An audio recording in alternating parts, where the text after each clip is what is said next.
Right now, someone you forgave is planning their next betrayal, confident you'll allow it. Your life doesn't repeat by accident.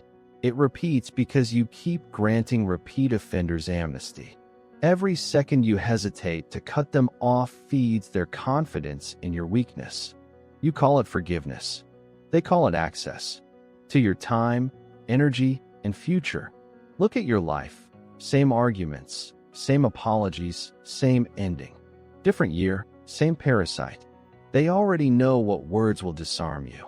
They've rehearsed your forgiveness like a script. You think you're being kind. But to a repeat offender, kindness is just free insurance.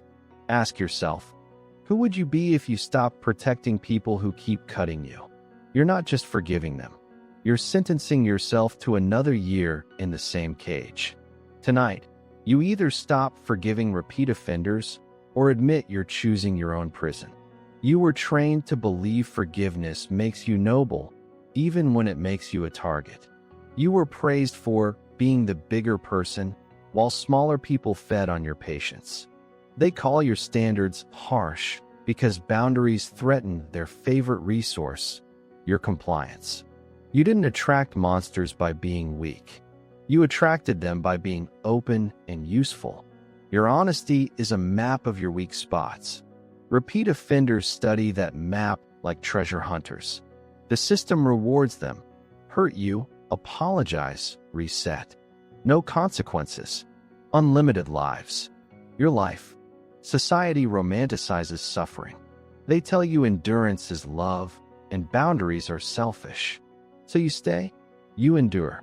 And every time you forgive, you train them to hurt you better.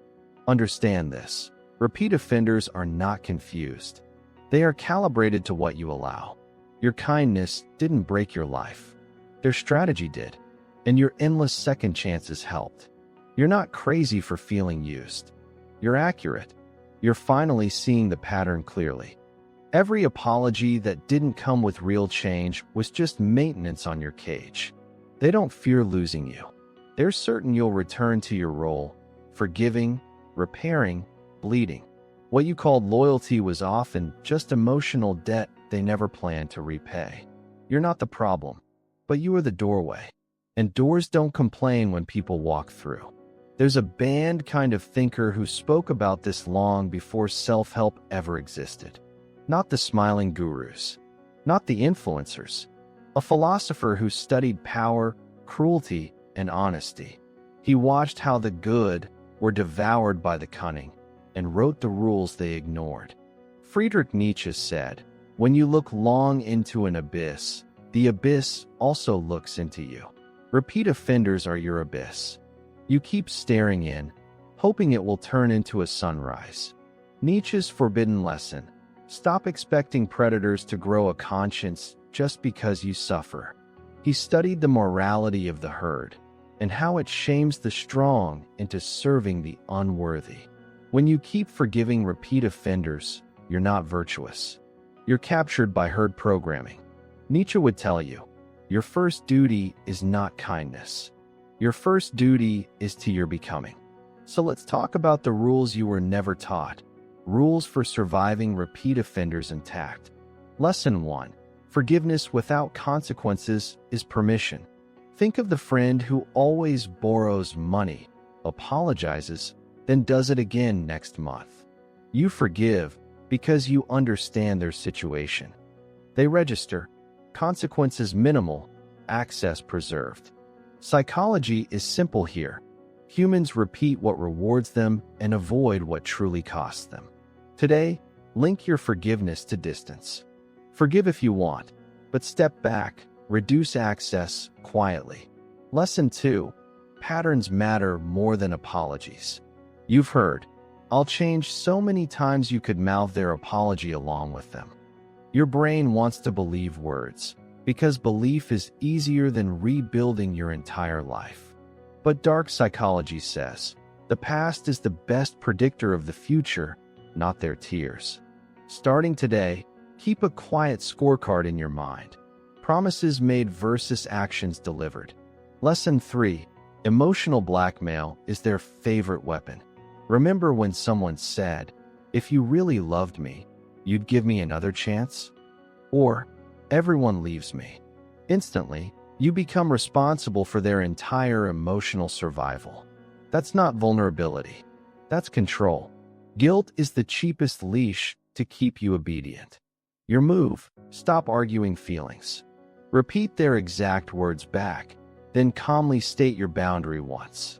Lesson 4. Not responding is a response. You've sent long paragraphs explaining your hurt to someone who barely skimmed the first line. They don't want your perspective. They want your re-engagement. Attention is their favorite drug. Behavioral reinforcement again. Every reply, even angry, tells them the pipeline to you is still open. Try this. When they break your boundary again, say less. Delay your reply, then say nothing at all. This knowledge is for protection, not destruction. Lesson 5. You are not obligated to be understandable. You over-explain your boundaries, hoping the repeat offender will finally get it this time. They get it. They just don't care. Understanding you isn't profitable. Manipulating you is. Your nervous system begs for them to approve your boundary so you feel like a good person. Here's the shift. You don't need their understanding. You just need your decision calmly enforced. Lesson 6. History earns access, not excuses. We've been through so much together is the anthem of people cashing in emotional debt forever. Survivor bias. You remember the good times and downplay the knife still stuck in your back. Dark truth. Length of time doesn't equal depth of loyalty. Parasites can live with hosts for years. From now on, ask, does our history prove they protect me, or that I keep patching their damage? Lesson 7. Protect your reputation with yourself. You talk about your reputation with others, but ignore the one person you live with nonstop. You. Every time you forgive a repeat offender, you quietly prove to yourself you won't protect you. Self-trust erodes. Decisions feel harder. You second-guess everything because you've betrayed your own alarms. One act to start repairing this. Choose one small boundary and enforce it ruthlessly for 30 days. Lesson 8. Don't confuse closure with contact. You tell yourself, I just need one last conversation to get closure, and end up pulled back in. Closure is not something they give you. It's something you give yourself by ending the pattern. Psychologically, reaching out keeps your brain in reward-seeking mode, chasing a different ending. Try this instead. Write what you'd say, but never send it. Then block, mute, and disappear. Lesson 9. Your silence is sacred data. Watch who panics when you pull back. Their reaction reveals how entitled they feel to you. Healthy people ask questions. Users accuse, insult, or suddenly love-bomb you into submission. Under stress, real character leaks out. Your distance creates the stress that reveals their truth. Your job isn't to fix that truth. Your job is to believe it the first time you see it. Lesson 10. Mercy without strategy destroys you. You don't have to become cruel, but you cannot keep offering unguarded mercy to proven predators. Strategic mercy means help from a distance, with clear limits, to those who respect your lines. Repeat offenders rarely qualify. Their history already told you what they do with your mercy. Your new default: mercy with memory. Compassion, upgraded with pattern recognition and self-respect. Stop proving how forgiving you are.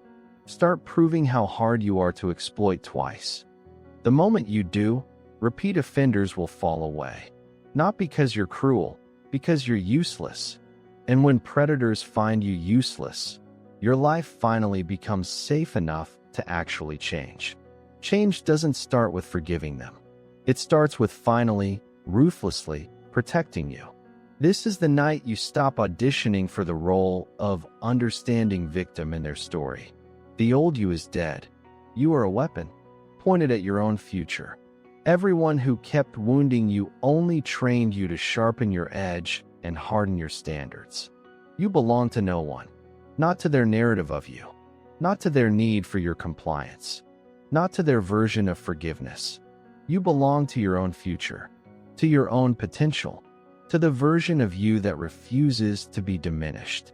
That version has been waiting for you to stop feeding your energy to energy vampires. Stop waiting for them to change. Start changing what you allow. That is where your power lives. And once you claim that power, you will never again mistake cruelty for love or manipulation for care. If this reached something in you that has been waiting to be reached, you already know what to do.